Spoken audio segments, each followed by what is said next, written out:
Hello friends, today I am Sonam Shrivastava, your chemistry mentor from PCMB South City Public School. We are going to explain atomic structure, octet rule, duplet rule and the subatomic particles that are electron, proton and neutron in this session. So let's begin. As we all know that we all are made up of atoms. Everything around us, just like sugar we eat, salt we eat. जो हम sugar खा रहे हैं, जो हम salt use कर रहे हैं, जो डोर बनाए, आपके रूम में एसीज लगे होंगे, ये सब इंक्लूडिंग ह्यूमन बींग्स, हमारे सारे एनिमल जितने हम लोग देखते हैं वो सब हमारे मिलके बने हुए हैं किससे? एटम से. तो हमें आज एटम का एटॉमिक स्ट्रक्चर पढ़ना है. हमें एटम तो समझ में आ गया, they are the tiniest particle जिससे हम लोग मिलके बने हुए हैं. सारे जितने भी मैटर्स हैं, anything that has mass and occupy space is called matter. तो जो भी चीज मैटर से, जो भी चीज मैटर है वो मिलके बनी हुई है किससे? एटम से. जैसे कि आप इस स्लाइड में देख रहे हैं कि ये सारी चीजें, आपकी जो सॉल्ट है ये भी मैटर से बना हुआ है, आपका वाटर बॉटल भी मैटर से बनी है, स्वीट जो हम चीनी खाते हैं जिसके बिना रह नहीं सकते वो भी मैटर से बना हुआ है, इंक्लूडिंग प्लांट भी मैटर से बना है. हमारे जो ये एनिमल्स है ये भी किससे मिलके बने हुए हैं? प्लांट से मिलके, एटम से मिलके बने हुए हैं. इंक्लूडिंग ह्यूमन बींग्स, हम सब मिलके किससे बने हुए हैं? एटम से. हम सब मिलके बने हुए हैं एटम से. आज इसी एटम का हमें स्ट्रक्चर पढ़ना है कि ये एटम को स्ट्रक्चर, इसका स्ट्रक्चर है कैसा. हमें ये चीज आज की स्लाइड में कंप्लीट करनी है. तो आज जो हम लोग सेशन चालू करने जा रहे हैं उसमें हम लोग एटॉमिक स्ट्रक्चर पढ़ेंगे. बेसिकली जो हमारा एटम होता है वो 3 टाइनी पार्टिकल से मिलके बनता है, जिसको हम कहते हैं प्रोटॉन, इलेक्ट्रॉन एंड न्यूट्रॉन. जैसा कि आप इस डायग्राम में देख सकते हैं, जो हमारा प्रोटॉन होता है वो सेंटर में होता है और जो हमारा न्यूट्रॉन होता है ये भी सेंटर में होता है. बेसिकली एक एटम में सेंटर में डेंस पार्टिकल्स होते हैं जिसको हम कहते हैं न्यूट्रॉन, जिसको हम कहते हैं न्यूक्लियस. इस न्यूक्लियस के अंदर आपके 2 पार्टिकल्स, टाइनी पार्टिकल्स प्रेजेंट होते हैं जिसको हम कहते हैं प्रोटॉन एंड न्यूट्रॉन. ये दोनों प्रोटॉन एंड न्यूट्रॉन, जैसे कि आप इस डायग्राम में देख रहे हैं, ये लोग सेंटर के डेंस पार्टिकल में, जिसको हम न्यूक्लियस कहते हैं, यहाँ पे प्लेस्ड होते हैं. अब हम लोगों ने देखा है प्रोटॉन जो होता है वो पॉजिटिवली चार्ज होता है. ये जो रेड कलर का स्ट्रक्चर दिखा रहा है ये आपका प्रोटॉन रिप्रेजेंट कर रहा है. प्रोटॉन के ऊपर हमेशा पॉजिटिव चार्ज होता है और न्यूट्रॉन जो होता है वो हमारा न्यूट्रल होता है. इसके ऊपर कोई चार्ज नहीं होता, नाइदर पॉजिटिव नॉन नेगेटिव, इसके ऊपर कोई चार्ज नहीं पाया जाता है. खाली ये जो हमारा प्रोटॉन है इसके ऊपर पॉजिटिव चार्ज पाया जाता है. सिमिलरली हमारा ये जो लास्ट पार्टिकल बच गया इलेक्ट्रॉन, ये इलेक्ट्रॉन क्या करता है, क्योंकि प्रोटॉन सेंटर में है और ये पॉजिटिवली चार्ज है, हमारे इलेक्ट्रॉन के ऊपर होता है नेगेटिव चार्ज. हमारे इलेक्ट्रॉन के ऊपर होता है नेगेटिव चार्ज. सेंटर में हमारा प्रोटॉन है और इलेक्ट्रॉन हमारा नेगेटिव है. तो इलेक्ट्रॉन इस सरफेस पे एक इमेजिनरी लाइन बना के, जो हमारा इलेक्ट्रॉन होता है ये सेंटर में एक इमेजिनरी लाइन बना के रोटेट कर रहा होता है. जैसे फॉर एग्जांपल अगर मैं यहाँ पे स्ट्रक्चर बनाऊं तो ये सेंटर में प्रोटॉन है आपका,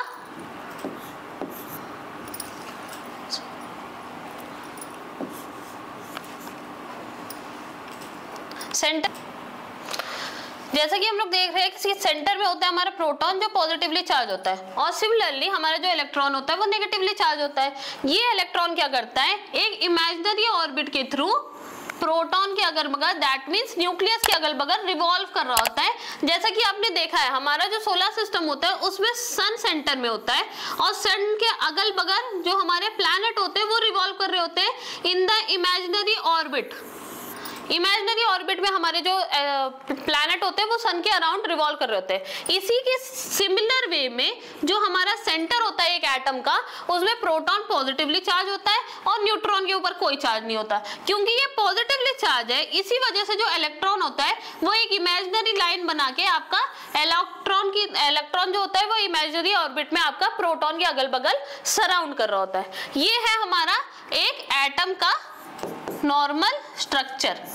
ये मैंने आपको अभी खाली इतनी बात बताई है कि हमारे जो टाइनी 3 पार्टिकल्स है, प्रोटॉन, इलेक्ट्रॉन और न्यूट्रॉन, उनकी एक एटम के अंदर पोजीशन क्या होती है। जो हमारे प्रोटॉन होते हैं वो नेगेटिवली चार्ज, जो हमारे प्रोटॉन होते हैं वो पॉजिटिवली चार्ज होते हैं, जो इलेक्ट्रॉन होते हैं वो नेगेटिवली चार्ज होते हैं, और जो न्यूट्रॉन होते हैं उनपे ना पॉजिटिव चार्ज होता है ना नेगेटिव चार्ज होता है। ये न्यूट्रॉन हमारे होते हैं neutral, they always remain neutral. और जो भी एक एटम होता है उसका साइज हमारा स्फेरिकल होता है। सारे एटम का एक सिमिलर साइज होता है, spherical, just like your ball. एक बॉल की तरह हमारे सारे एटम का साइज स्फेरिकल होता है। ठीक है, इतना हम लोग को अब समझ में आ गया। नेक्स्ट हम लोग प्रोसीड करते हैं। बेसिकली हम लोगों ने ये दिखाया है कि न्यूक्लियस के अलग अगल बगल कैसे हमारा, इस स्लाइड में ये देखा है कि ये तो हमारा सेंटर, ये तो हमारा प्रोटॉन था,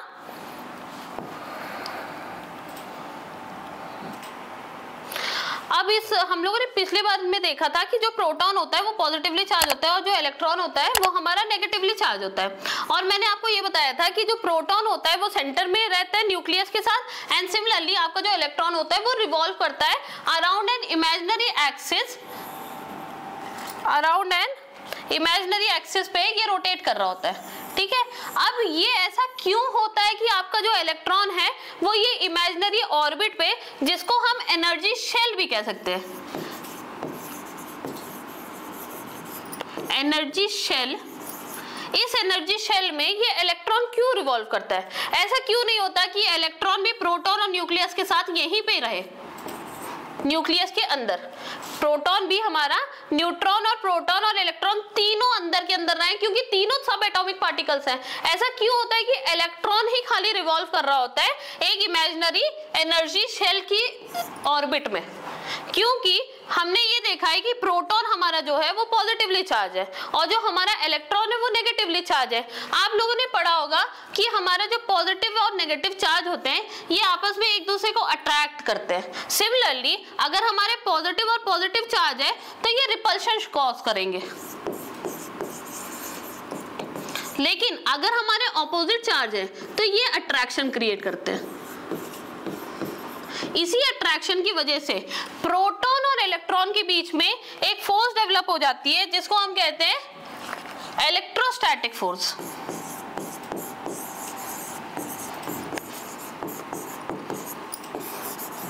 ये इलेक्ट्रोस्टैटिक फोर्स इसलिए डेवलप हुई है क्योंकि प्रोटॉन हमारा पॉजिटिव है और इलेक्ट्रॉन हमारा नेगेटिव है। ये इलेक्ट्रोस्टैटिक फोर्स की वजह से हमारा ये जो प्रोटॉन इलेक्ट्रॉन होता है ये हमारी इमेजिनरी एक्सिस में रिवॉल्व करता है। इसके आगे हम लोग अब देखेंगे कि बेसिकली अगर मैं तुम्हें एक एटम का प्रॉपर स्ट्रक्चर दिखाऊं तो मैंने यहाँ पे कंसीडर किया हाइड्रोजन एटम को। जैसा कि आप डायग्राम में देख सकते हैं, जो हमारा हाइड्रोजन एटम है इसका एटॉमिक नंबर होता है, जो हमारा हाइड्रोजन एटम है इसका एटॉमिक नंबर होता है 1, इसका एटॉमिक नंबर होता है 1। अब देखो इसमें होता क्या है, बेसिकली सेंटर में तो हमारा प्रोटॉन है। अभी तक हम लोग इतना समझ गए हैं कि एक एटम में 3 पार्टिकल होते हैं, इलेक्ट्रॉन, प्रोटॉन और न्यूट्रॉन, जिसमें प्रोटॉन हमेशा सेंटर में रहता है और इलेक्ट्रॉन रिवॉल्व कर रहा होता है। तो हमारा जो हाइड्रोजन एटम होता है इसका एटॉमिक नंबर है 1, मतलब इसमें टोटल नंबर ऑफ इलेक्ट्रॉन जो होंगे वो भी होंगे 1, क्योंकि हमें एक कॉन्सेप्ट होता है कि नंबर ऑफ प्रोटॉन हमेशा इक्वल होते हैं नंबर ऑफ इलेक्ट्रॉन के।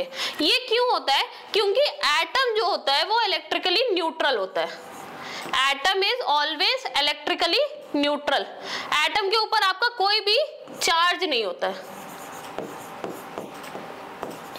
अब अगर चार्ज नहीं होता दैट मीन्स, क्योंकि हमारा प्रोटॉन पॉजिटिव है और इलेक्ट्रॉन नेगेटिव है, तो अगर ये दोनों इक्वल होंगे तभी हमारा जो एटम होगा वो इलेक्ट्रिकली न्यूट्रल होगा।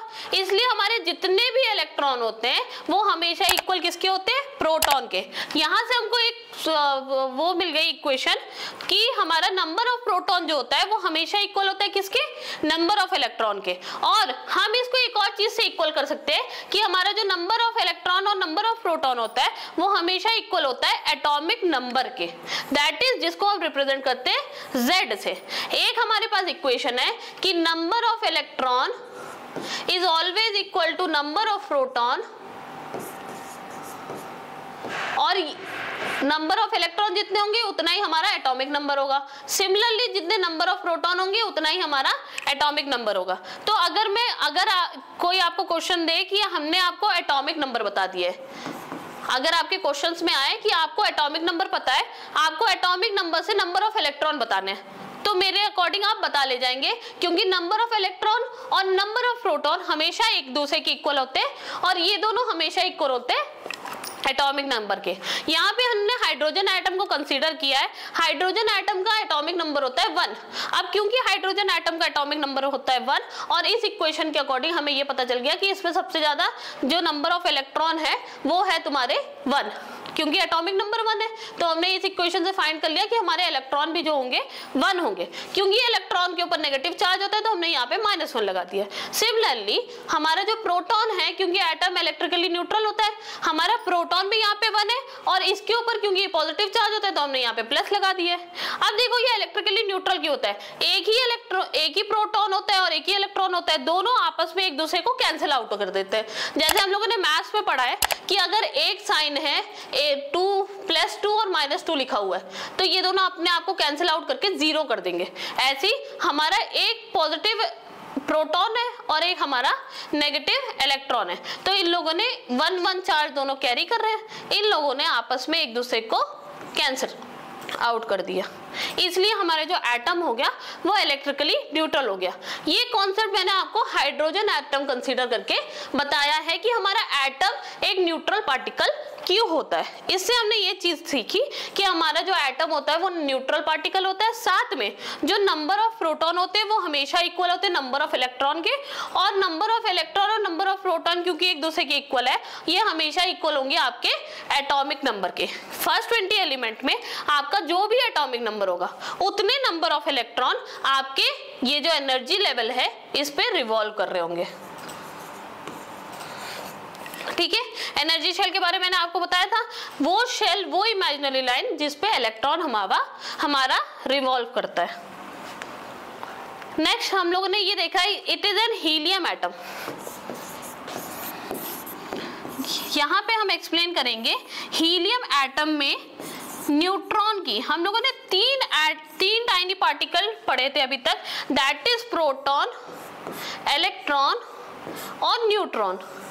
हम लोगों को ये पता है कि प्रोटॉन का काम क्या है, हमें ये भी पता है कि इलेक्ट्रॉन का काम क्या है। दोनों मिलकर इलेक्ट्रोस्टैटिक फोर्स डेवलप करते हैं, जिसकी वजह से जो हमारा इलेक्ट्रॉन होता है वो रिवॉल्व कर रहा होता है अराउंड द न्यूक्लियस।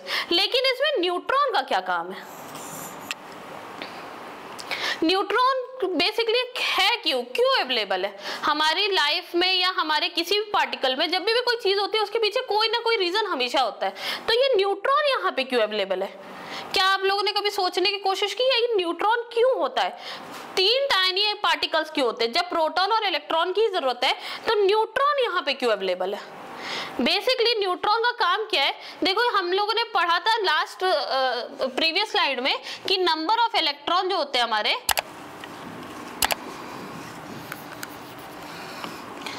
हम लोगों ने प्रीवियस स्लाइड में पढ़ा था कि नंबर ऑफ प्रोटॉन हमारे हमेशा इक्वल होते हैं आपके नंबर ऑफ इलेक्ट्रॉन से,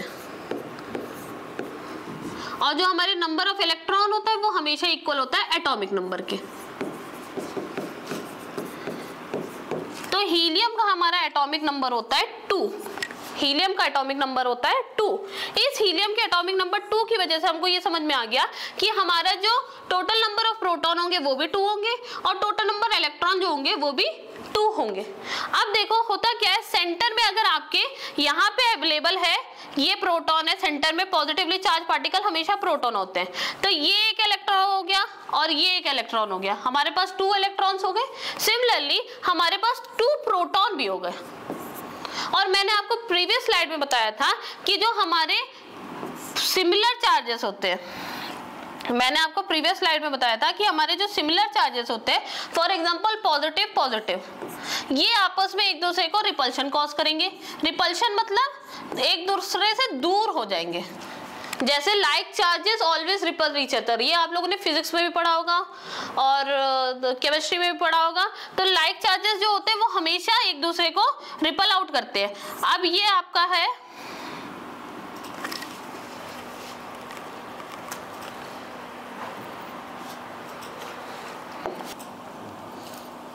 जैसे कि हम लोग को पता है जो हमारे जो सिमिलर चार्जेस होते हैं, जैसे कि पॉजिटिव पॉजिटिव, ये हमेशा रिपल्शन कॉज करेंगे, एक दूसरे से दूर हो जाएंगे, पास पास नहीं रहेंगे, एक दूसरे को अट्रैक्ट नहीं करेंगे, एक दूसरे को दूर करेंगे जितना भी हो सकता है, ठीक है। अब ये अगर नेगेटिव नेगेटिव होता तो भी हमारा बेसिकली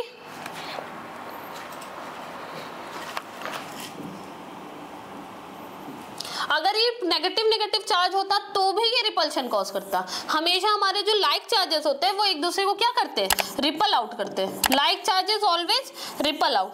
तो हम लोगों ने ये चीज नोटिस की है कि हमारे सेंटर में अवेलेबल हो गए हैं, हमारे सेंटर में 2 प्रोटॉन अवेलेबल है, 2 प्रोटॉन के पार्टिकल्स है, और ये 2 प्रोटॉन के पार्टिकल्स के ऊपर कौन सा चार्ज है, पॉजिटिव चार्ज है। ये 2 प्रोटॉन के पार्टिकल्स के ऊपर जो पॉजिटिव चार्ज है ये कॉज क्या कर रहा है, अब ये एक प्रोटॉन को अपने से दूर करने की कोशिश करेगा।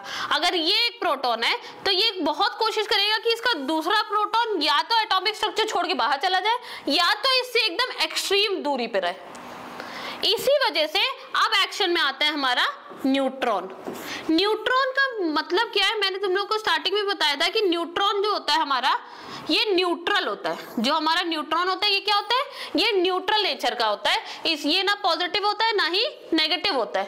तो होता क्या है बेसिकली, 2 प्रोटॉन क्योंकि पॉजिटिवली चार्ज है और आपस में रिपल्शन कॉज कर रहे हैं, एक दूसरे को दूर ढकेल रहे हैं, तो इससे होगा क्या, हमारा जो प्रोटॉन दूर जो जा रहा होगा, न्यूट्रॉन इन 2 प्रोटॉन्स के बीच में आ जाता है, और न्यूट्रॉन जब इन 2 प्रोटॉन्स के बीच में आ जाता है तो ये रिपल्शन वाला कॉन्सेप्ट खत्म हो जाता है, क्योंकि हमारे न्यूट्रॉन के ऊपर कोई चार्ज नहीं है तो रिपल्शन कॉज ही नहीं हो रहा है। तो ये जो हमारे सेंटर में प्रोटॉन और न्यूट्रॉन होते हैं ये यहाँ पे डेंस एटमॉस्फेयर बना के रखते हैं, जो ब्रॉडली अगर मैं देखूं तो पॉजिटिवली चार्ज होते हैं, जिनके अराउंड इलेक्ट्रोस्टैटिक फोर्स डेवलप होता है और हमारा इलेक्ट्रॉन नेगेटिव होता है जो कि रिवॉल्व करता है हमारा एनर्जी शेल के ऊपर।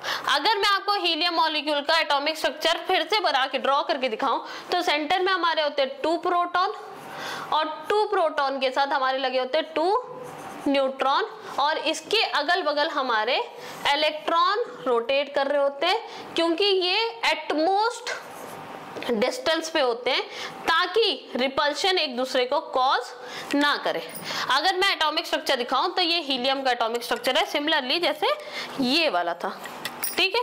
तो हम लोगों ने अभी तक डिसाइड कर लिया, डिस्क्राइब कर लिया कि हाइड्रोजन एटम का कैसे स्ट्रक्चर डेवलप होता है। हाइड्रोजन में हमने ये देखा था कि सेंटर में एक हमारा प्रोटॉन होता है और इसके अगल बगल रिवॉल्व कर रहा होता है हमारा एक इलेक्ट्रॉन। ये हमारा हाइड्रोजन का एटॉमिक स्ट्रक्चर था। सिमिलरली ये हमारा हीलियम का स्ट्रक्चर था।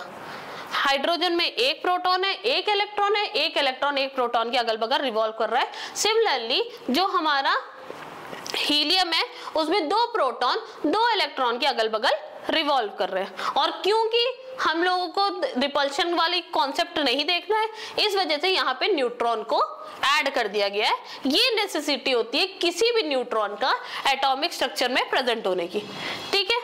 नेक्स्ट हम लोग प्रोसीड करेंगे कि हमारा ऑक्टेट और डुप्लेट रूल, कैसे हमारे इलेक्ट्रॉन्स को फिल किया जाता है। कभी ना कभी किसी ने तो ये टॉपिक डेवलप किया होगा कि इलेक्ट्रॉन रिवॉल्व करेंगे और प्रोटॉन सेंटर में रहेंगे। ऐसा क्यों नहीं होता है कि प्रोटॉन रिवॉल्व करते हैं और इलेक्ट्रॉन सेंटर में रहते हैं? इलेक्ट्रोस्टैटिक फोर्स तो तब भी डेवलप होगा, क्योंकि दोनों, अगर मैं यहाँ पे सेंटर में तुमको इलेक्ट्रॉन दिखा दूं और यहाँ अगल बगल प्रोटॉन को रिवॉल्व करवा दूं तब भी तो दोनों के बीच में इलेक्ट्रोस्टैटिक फोर्स डेवलप हो जाएगा। तो ऐसा ही क्यों था कि हमारा हमेशा प्रोटॉन ही सेंटर में था और इलेक्ट्रॉन अगल बगल था? इसके लिए हमें पढ़ना पड़ेगा कि एनर्जी लेवल पे कैसे चीजों को हम लोग, कैसे इलेक्ट्रॉन को रोटेट करवाते हैं। इसके लिए सबसे पहले पढ़ना पड़ेगा हमको डुप्लेट रूल। डुप्लेट रूल क्या होते हैं? मैंने आप लोगों को एनर्जी लेवल के बारे में बताया था। एनर्जी लेवल क्या होते हैं कि हमारा जो डेंस न्यूक्लियस होता है उसके अगल बगल इलेक्ट्रॉन एक इमेजिनरी एक्सिस में रोटेट कर रहे होते हैं, जिसको हम एनर्जी शेल्स कहते हैं। एनर्जी शेल्स कहते हैं। ये एनर्जी शेल्स क्यों रिस्पॉन्सिबल है? बेसिकली ये वो पाथवे है जहां पे हमारा इलेक्ट्रॉन रिवॉल्व कर रहा है, ठीक है। तो हमारा जो ये एनर्जी शेल्स है जहां पे हमारा इलेक्ट्रॉन रिवॉल्व हो रहा है प्रॉपरली, ठीक है। अब होता क्या है इसमें, जो न्यूक्लियस के सबसे बगल की ये जो फर्स्ट शेल होती है इसको हम कहते हैं फर्स्ट शेल, जो न्यूक्लियस के एकदम बगल में इसको हम कहेंगे फर्स्ट शेल। इसके बाद जो सेकेंड है इसको हम कहेंगे सेकेंड शेल। सिमिलरली जो थर्ड है उसको हम कहते हैं थर्ड शेल, या फिर इनको हम लोगों ने अल्फाबेटिकली भी अरेंज किया है जिसको हम कह सकते हैं के, एल, एम और एन शेल्स। ये वो एनर्जी शेल्स हैं जिसमें हमारे कौन इलेक्ट्रॉन रिवॉल्व कर रहे हैं। कौन रिवॉल्व कर रहा है, इलेक्ट्रॉन रिवॉल्व कर रहे हैं, ठीक है। ये इलेक्ट्रॉन रिस्पॉन्स, ये वो शेल्स हैं जहां पे इलेक्ट्रॉन रिवॉल्व करेंगे। जैसे के को हमने बोल दिया फर्स्ट शेल, एल को हमने बोल दिया सेकंड शेल और एम को हमने बोल दिया थर्ड शेल। सिमिलरली एन को बोल दिया हमने फोर्थ शेल, ठीक है। अब होता क्या है, जो हमारा डुप्लेट रूल होता है ये सिर्फ और सिर्फ, अगर मैं आपको बताऊं तो जो हमारा डुप्लेट रूल होता है,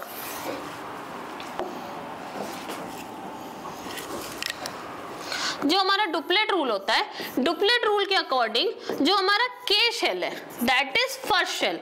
ये जो फर्स्ट शेल है, इस फर्स्ट शेल में हमारे खाली 2 इलेक्ट्रॉन को एकोमोडेट होने की जगह है।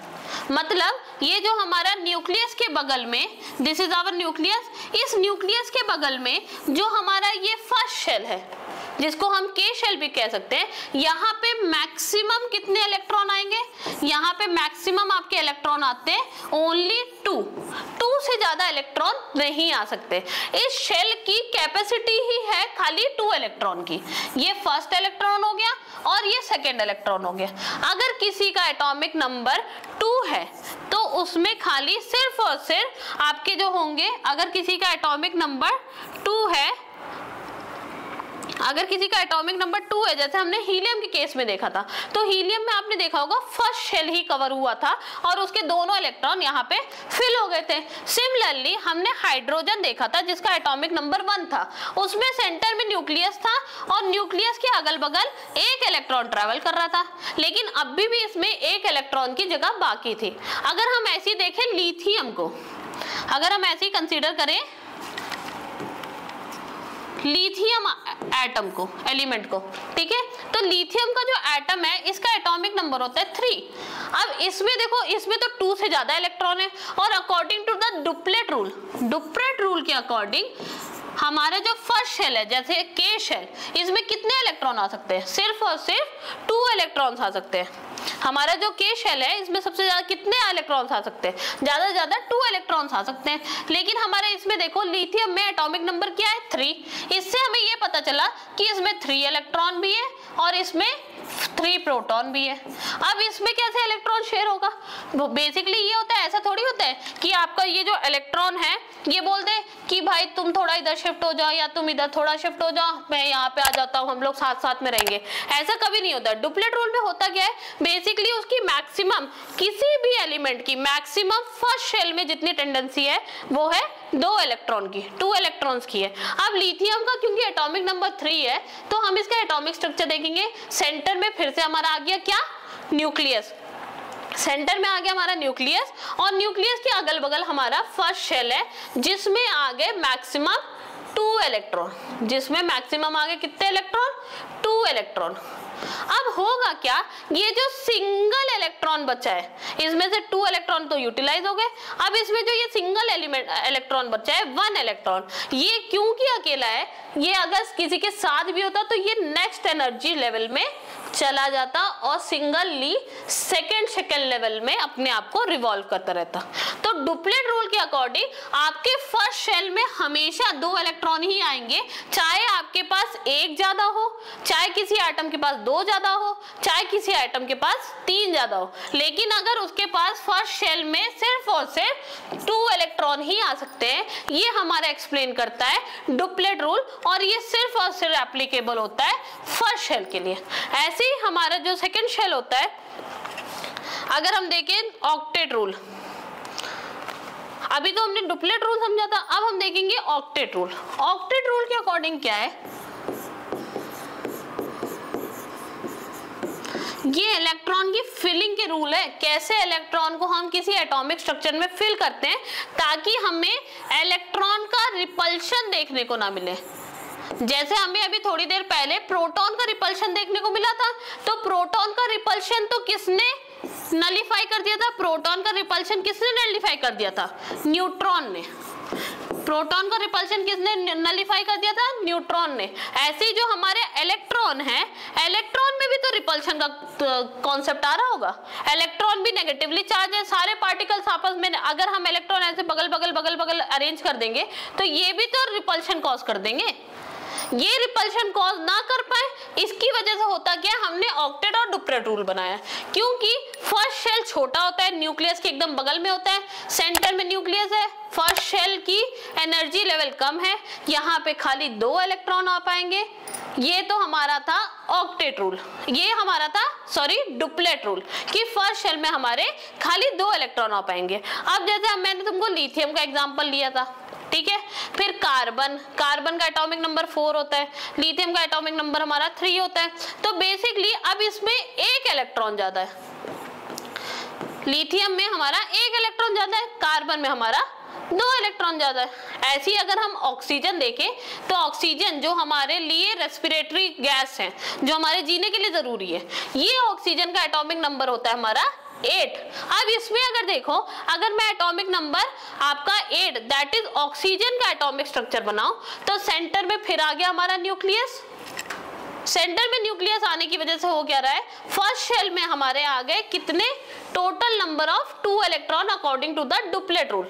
डुप्लेट रूल के अकॉर्डिंग हमारे टोटल नंबर ऑफ कितने इलेक्ट्रॉन आ गए, 2 इलेक्ट्रॉन फर्स्ट शेल में आ गए। तो टोटल नंबर ऑफ हमारे 8 इलेक्ट्रॉन थे। अब इसमें से 2 हमने यूटिलाइज कर लिए। अब बचे कितने, 6 बचे, 6 इलेक्ट्रॉन बचे।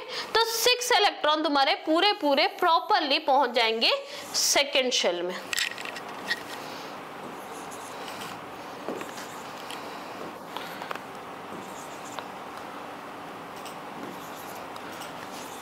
ये हमारा एटॉमिक स्ट्रक्चर बन गया किसका, ऑक्सीजन का। लेकिन अभी भी हमें ऑक्टेट रूल क्या होता है ये समझ में नहीं आया है। ऑक्टेट रूल समझने के लिए अगर मैं कोई एलिमेंट कंसीडर करूं x, अगर मैं कोई एलिमेंट कंसीडर करूं x,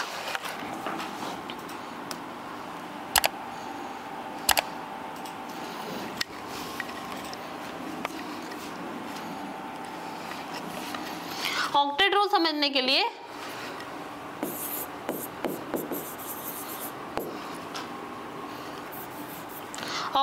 समझने के लिए अगर मैं कोई एलिमेंट कंसीडर करूं,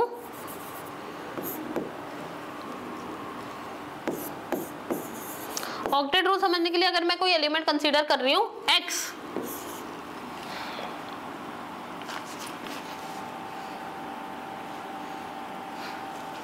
अगर कोई मैं एलिमेंट कंसीडर कर रही हूँ x, अब ये x एलिमेंट का एटॉमिक नंबर मैंने कंसीडर कर लिया है 12, तो इसमें नंबर ऑफ इलेक्ट्रॉन भी तुम्हारे क्या होंगे 12, ठीक है। सेंटर में हमारा पॉजिटिवली चार्ज प्रोटॉन है और प्रोटॉन के अगल बगल फर्स्ट शेल में, प्रोटॉन के अगल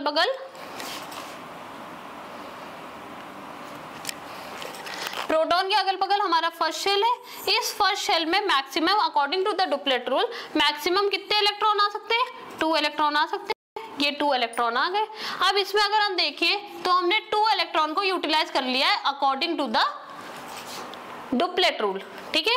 डुप्लेट रूल के अकॉर्डिंग हमने 2 इलेक्ट्रॉन को यूटिलाइज कर लिया। अब रिमेनिंग बचे कितने हैं हमारे इलेक्ट्रॉन, कितने इलेक्ट्रॉन बने, 10 इलेक्ट्रॉन अभी भी बचे हमारे। तो यहाँ पे एक्शन में आता है आपका ऑक्टेट रूल। ऑक्टेट रूल के अकॉर्डिंग जो सेकंड शेल होता है उसमें मैक्सिमम जो कैपेसिटी होती है, second shell, third shell, fourth shell, इन शेल्स की जो मैक्सिमम इलेक्ट्रॉन की कैपेसिटी होती है वो होती है आपकी 8 इलेक्ट्रॉन से ज्यादा किसी भी शेल में इलेक्ट्रॉन्स नहीं आएंगे। डुप्लेट रूल तो हमारा फर्स्ट शेल के लिए कौन सा एप्लीकेबल है, फर्स्ट शेल के लिए एप्लीकेबल होता है हमारा डुप्लेट रूल। डुप्लेट रूल में हमारा ये रूल है कि फर्स्ट शेल में खाली 2 इलेक्ट्रॉन आएंगे। मैक्सिमम कितने इलेक्ट्रॉन आ सकते हैं, 2 इलेक्ट्रॉन आ सकते हैं। लेकिन हमारा जो ऑक्टेट रूल होता है, ऑक्टेट रूल के अकॉर्डिंग हमारे सेकेंड शेल और थर्ड शेल, सेकेंड जैसे हमारा के एल एम एन शेल था, तो के शेल के लिए तो डुप्लेट रूल है। रिमेनिंग जो हमारे एल एम एन शेल हैं, इनके लिए जो रेस्पॉन्सिबल है वो लगता है ऑक्टेट रूल। और ऑक्टेट रूल के अकॉर्डिंग जो मैक्सिमम नंबर ऑफ इलेक्ट्रॉन आएंगे, अब एल में, एम में और एन में, इन शेल्स में जो नंबर ऑफ इलेक्ट्रॉन्स आएंगे वो 8 ही आएंगे, ठीक है, 8 से ज्यादा नहीं आएंगे। अब देखो हमारे पास बचे हुए हैं 10 इलेक्ट्रॉन, तो सेकेंड शेल में हमारे यूटिलाइज हो गए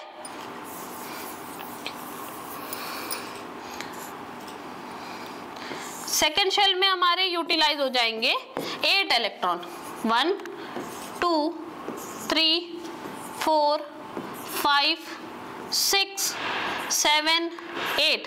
सेकेंड शेल में हमारे यूटिलाइज हो गए 8 इलेक्ट्रॉन। अभी भी हमारे बचे हुए हैं 2 इलेक्ट्रॉन, अभी भी हमारे लेफ्ट है। ये 2 इलेक्ट्रॉन फिर से इसी एल शेल में नहीं आएंगे, ये नेक्स्ट ऑर्बिट में पहुंचेंगे और अपने आप को इस ऑर्बिट में एकोमोडेट करेंगे 2 शेल, 2 इलेक्ट्रॉन। तो हमारे टोटल ये जो एलिमेंट X था, इसका जो हमारा टोटल नंबर ऑफ इलेक्ट्रॉन्स हो गए वो फर्स्ट शेल में 2 हो गए, सेकेंड शेल में 8 हो गए, क्योंकि इन्होंने फॉलो किया क्या, ऑक्टेट रूल फॉलो किया। इसी वजह से यहाँ पे टोटल नंबर ऑफ 8 इलेक्ट्रॉन आए, लेकिन हमारे पास 2 इलेक्ट्रॉन अभी भी ज्यादा बच रहे थे, तो ये नेक्स्ट शेल में पहुंच गए। तो मेरे हिसाब से आपको ऑक्टेट रूल और डुप्लेट रूल हमारा इस कॉन्सेप्ट में पता चल ही गया होगा। ऐसे ही हम लोग आगे भी इंटरेस्टिंग वे में केमिस्ट्री के लेक्चर लेते रहेंगे। तो हमारे चैनल को साउथ सिटी पब्लिक स्कूल के PCMB SCPS को सब्सक्राइब कीजिए, ताकि आपको ऐसे मोर यूजफुल लेक्चर अगले सेशन में भी देखने को मिले, या इसके आगे जब हम और पढ़ेंगे वैलेंसी निकालना, वैलेंट शेल क्या होते हैं, ये सारी चीजें मैं अपने नेक्स्ट लेक्चर में कंटिन्यू करूंगी। अभी के लिए आप लोग इतने टॉपिक को रिवाइज कीजिए, इससे रिलेटेड फर्स्ट 20 एलिमेंट के एटॉमिक स्ट्रक्चर बनाइए और देखिए आप लोगों को ऑक्टेट रूल, डुप्लेट रूल समझ में आया है या नहीं आया है। और इससे रिलेटेड हम लोग आगे जो भी टॉपिक निकालेंगे उसमें हम लोग वैलेंसी निकालना, वैलेंट शेल क्या होता है, इसके बारे में डिस्कस करेंगे। तो ये सारी चीजें जानने के लिए आपको हमारे चैनल को, दैट इज PCMB SCPS को सब्सक्राइब करना जरूरी है। आज के लिए इतना ही, थैंक यू।